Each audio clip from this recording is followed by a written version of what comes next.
Hi everyone. Plus 2 Physics second unit current electricity class. Today we are going to discuss the electric cells and batteries. So first, what is electric cell? So electric cell converts a chemical energy into electrical energy to produce electricity. Chemical energy electrical energy convert பண்றது தான் electrical cells. So அந்த energy வந்து electricity produce பண்றதுக்காக use பண்றோம். So பக்கத்தில் diagram பார்த்தீங்கன்னா this is the schematic diagram of electrical cells. So this contains the two electrodes, one is positive, another one is negative, and also having a electrolytic solutions. These two rods are immersed in a electrolytic solution. So this is the setup of electric cells. So several cells connected together form a battery. So ஒரு battery வேணும் அப்படின்னா several cells connect பண்ணாதான் we can get a battery. So battery circuitல connect பண்ணோம் அப்படின்னா electrons flow from the negative terminal to the positive terminal through the circuit. So electrons எப்பயுமே எப்படி flow ஆகும் அப்படின்னு பார்த்தீங்கன்னா நமக்கு outer of the circuitல வந்து பாசிட்டிவ்ல இருந்து நெகட்டிவ்க்கு ஃப்ளோ ஆகும். இன்னர் எலக்ட்ரோலைட்டிக் சொல்யூஷனுக்குள்ள நமக்கு நெகட்டிவ்ல இருந்து பாசிட்டிவ் டெர்மினலுக்கு ஃப்ளோ ஆகும். By using the chemical reactions, battery produce the potential difference across its terminal. So potential difference produce பண்ணோம். This potential difference provides the energy to move the electrons through the circuit. So electron circuit full move ஆகணும் அப்படின்னா potential difference தான் எனர்ஜியை provide பண்ணுது. So டயக்ராமில் பார்த்தீங்கன்னா commercial cells நம்ம displays பண்ணியிருக்கோம். Next electromotive force. So what is electromotive force அப்படின்னு பார்த்தீங்கன்னா it is nothing but potential difference. Electromotive force அப்படின்னு சொன்னோடனே இது ஃபோர்ஸ்ன்னு கன்சிடர் பண்ணோம் அப்படின்னா ஃபோர்ஸ்ன்னு கன்சிடர் பண்ண மாட்டோம். Because it is a work. One பிளேஸ்லேருந்து இன்னொரு பிளேஸ்க்கு மூவ் பண்ணுறது தான் சார்ஜஸை. So it is not a force, it is also a potential difference. So இதுக்கான டெஃபினேஷன் என்னன்னு பார்த்தீங்கன்னா the EMF of a battery or cell is the voltage provided by the battery when no current flows in the external circuit. External சர்க்யூட்டில் current flow ஆகாத போது voltage எவ்வளோ அமௌண்ட்டை provide பண்ணுதோ அந்த அமௌண்ட்டு தான் EMF of the battery. So இப்போ பேட்ரியை வந்து நம்ம என்னன்னு சொல்லலாம்னு பார்த்தீங்கன்னா சோர்ஸ் ஆஃப் இஎம்எஃப் அப்படின்னு சொல்லலாம். So the electromotive force is a misnomer since it does not really refer to a force but describes a potential difference in volts. So அப்போ electromotive forceங்கிறது force கிடையாது, it is a potential difference. The unit of electromotive force is also volt.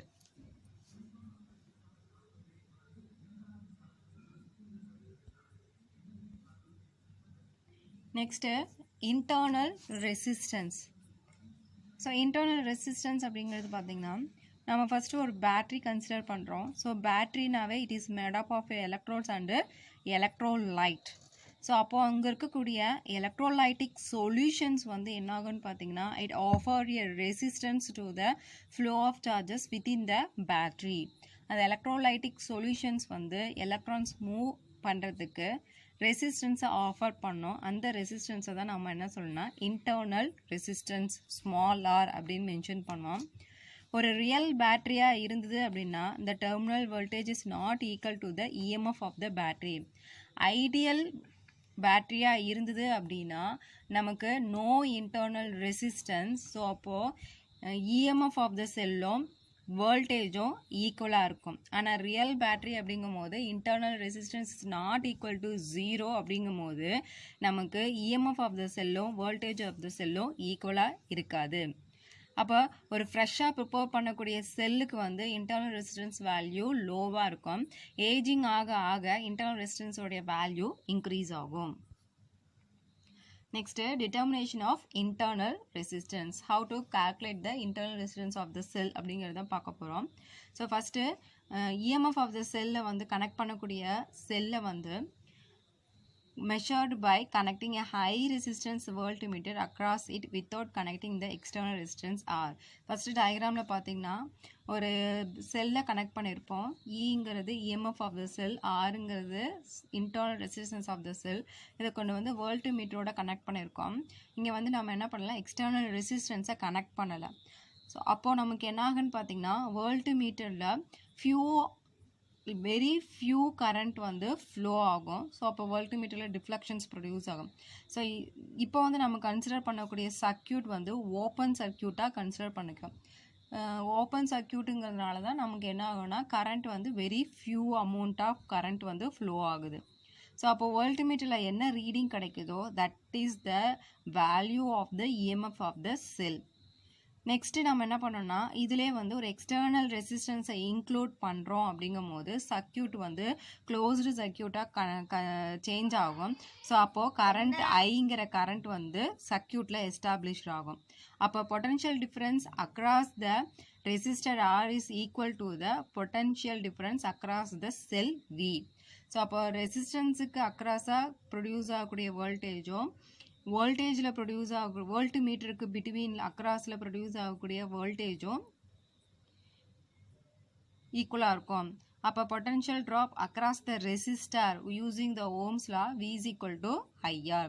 இப்போ நம்ம internal ரெசிஸ்டன்ஸை கொண்டு வந்து include பண்ணும்பொழுது வோல்ட்மீட்டருடைய value என்ன ஆகும்னு பார்த்தீங்கன்னா சேஞ்ச் ஆகும், which is less than the EMF of the cell. EMF of the cell விட low value இருக்கும். ஏன் அப்படின்னா நம்ம internal resistance கொண்டு வந்து insert பண்ணும்போது IR அப்படிங்கிற voltage வந்து drop பண்ணும் across the internal resistance R. Internal resistance R வந்து நமக்கு அங்கே voltage drop produce பண்ணும். ஸோ அப்போ formulas பார்த்தோம் அப்படின்னா நமக்கு first formula V is equal to IR. So potential difference across internal resistance R அப்படிங்கும் போது V is equal to E minus IR. ஏன்னா நமக்கு voltage drop ஆகும்போது EMF விட நமக்கு low value அப்படிங்கிறதுனால Eலேருந்து IR மைனஸ் பண்ணி எழுதுகிறோம். ஸோ அப்போ V is equal to E minus IR. இது செகண்ட் ஈக்குவேஷன். ஸோ இதுலேருந்து நமக்கு IR கொண்டு வரோம். So IR is equal to E minus V. இது தேர்ட் ஈக்குவேஷன். இப்போ தேர்ட் ஈக்குவேஷனையும் ஃபர்ஸ்ட் ஈக்குவேஷனையும் டிவைட் பண்ணுறோம். ஸோ இப்போ I small r divided by I capital R is equal to E minus V divided by V. I cancel ஆனிச்சு அப்படின்னா R is equal to E minus V divided by V into R. This is the internal resistance of the cell. So E, V அப்புறம் Rலாம் தெரிஞ்சது அப்படின்னா internal resistance ஆரோட value நம்மளால் ஈஸியாக calculate பண்ண முடியும். ஸோ இது இன்டர்னல் ரெசிஸ்டன்ஸ் கால்குலேட் பண்ணோம் அப்படின்னா அதை வச்சு நம்ம டோட்டல் கரண்ட் வந்து எவ்வளோ கரண்ட்டு சர்க்யூட்டில் ஃப்ளோ ஆகுது அப்படிங்கிறதையும் கால்குலேட் பண்ண முடியும்.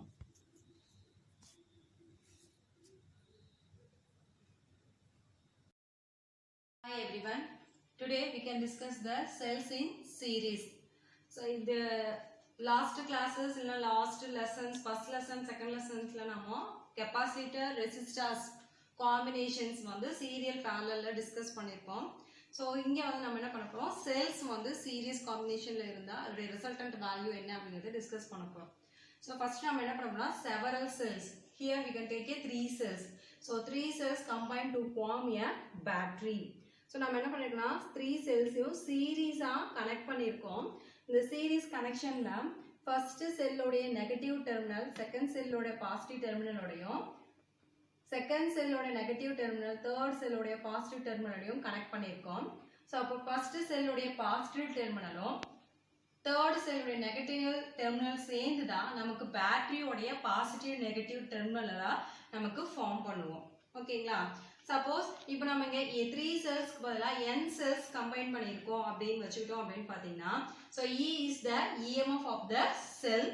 R is the internal resistance of the cell connected in series. I is the current in the circuit. So about total EMF of the battery அப்படிங்கும்போது we can take a n number of cells அப்படிங்கிறதுனால total EMF of the battery is equal to NE. Resistance or in the circuit அப்படிங்கும்போது we have two resistance, one is capital R, another one is internal resistance small r. அப்போ total resistance in the circuit is equal to NR. Why we can put N?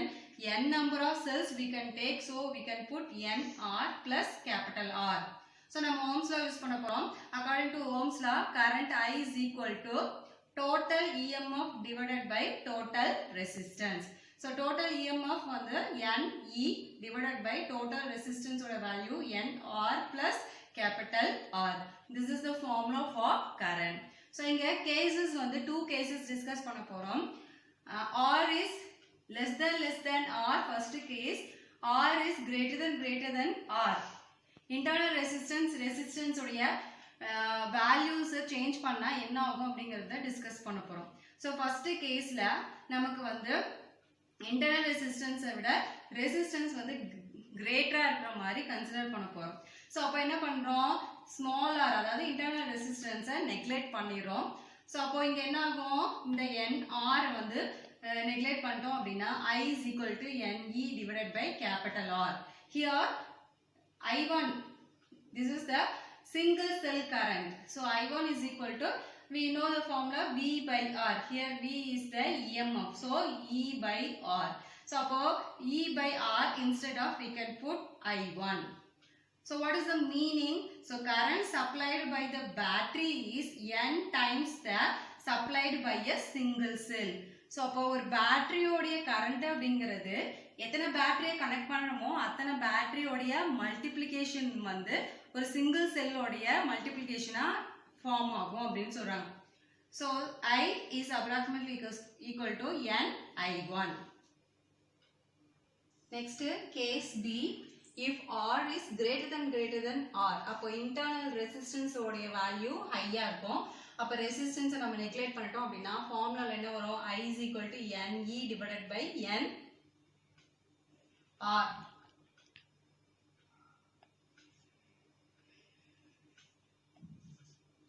So அப்போ என்ன cancel ஆயிடுச்சு அப்படின்னு பார்த்தீங்கன்னா is equal to E by R. So here I1 is equal to E by R. This is due to the internal resistance of the cell. So அப்போ I is equal to I1 அப்படிங்கும்போது the current due to the battery is equal to the single cell. So அப்போ நமக்கு இது எஃபெக்டிவா அப்படின்னு பார்த்தீங்கன்னா so whole பேட்டரியோட கரண்ட்டும் single செல்க்கு equal ஆனிச்சு அப்படின்னா நமக்கு அதில் எந்த ஒரு பெனிஃபிட்டுமே இல்லை. பட் இந்த கேஸில் பார்த்தீங்க அப்படின்னா R is less than R, because internal resistance value லோவாக இருந்தால் மட்டும்தான் நமக்கு என்ன கிடைக்குன்னா n times the single cell. So அப்போ நமக்கு this case is very very பெனிஃபிட்டாக இருக்கும், வேல்யூஸும் ஹையாக இருக்கும். அப்போ பேட்டரிஸை நம்ம செல்ஸை சீரீஸில் கனெக்ட் பண்ணோம் அப்படின்னா நம்ம என்ன கன்சிடர் பண்ணணும்னு பார்த்தீங்கன்னா இன்டர்னல் ரெசிஸ்டன்ஸ் உடைய வேல்யூ லோவா இருக்கிற மாதிரி நாம செலக்ட் பண்ணிக்கணும்.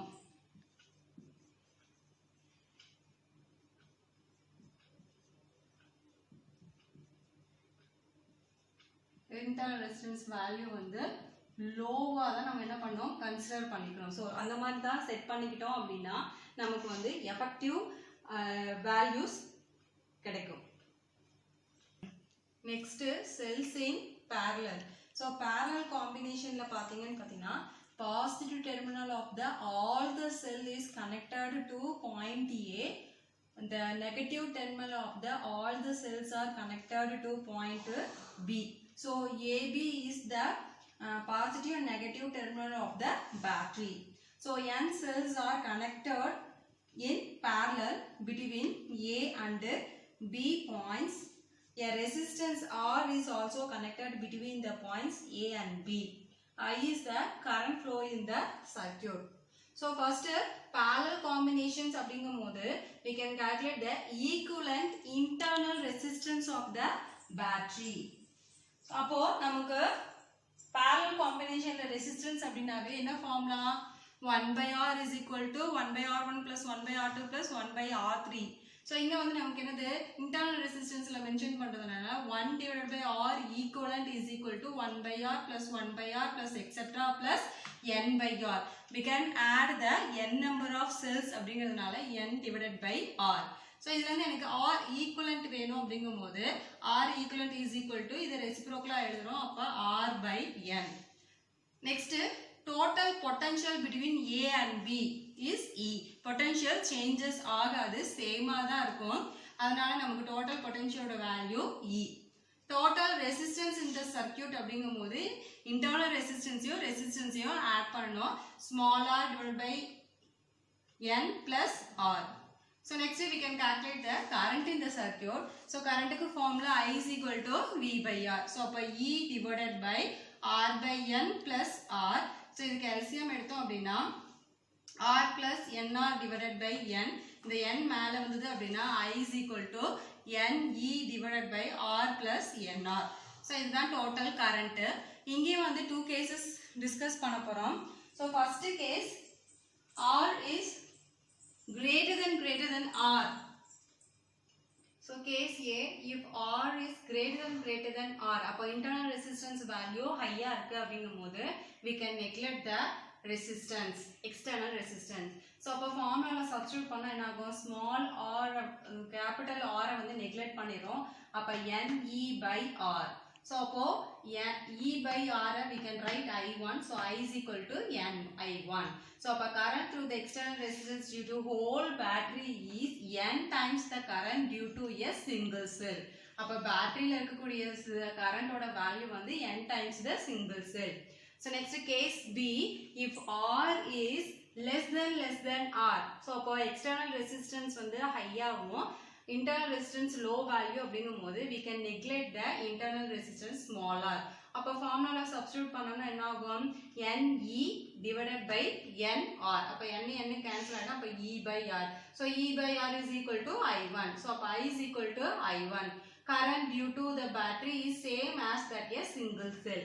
So அப்போ battery ஓட current single cell ஓட current same இருக்கு அப்படின்னா நமக்கு இங்க வந்து case A ஓட case B ல வந்து low value தான் கிடைக்கும். So அப்போ செல்ல வந்து parallel connect பண்ணோம் அப்படின்னா நமக்கு internal resistance உடைய value high ஆகும், external resistance உடைய value low ஆகும் நம்ம consider பண்ணணும். So அப்போ சீரிஸ்க்கும் parallelக்கும் பாத்தீங்கன்னா இதுதான் difference. சீரிஸ்ல நம்ம என்ன பண்ணிருந்தோம் பாத்தீங்கன்னா internal resistance value லோவாக கன்சிடர் பண்ணோம். parallelல internal resistance உடைய value ஹையா இருந்தா மட்டும் தான் நமக்கு effective value நம்ம ப்ரொடியூஸ் பண்ண முடியும்.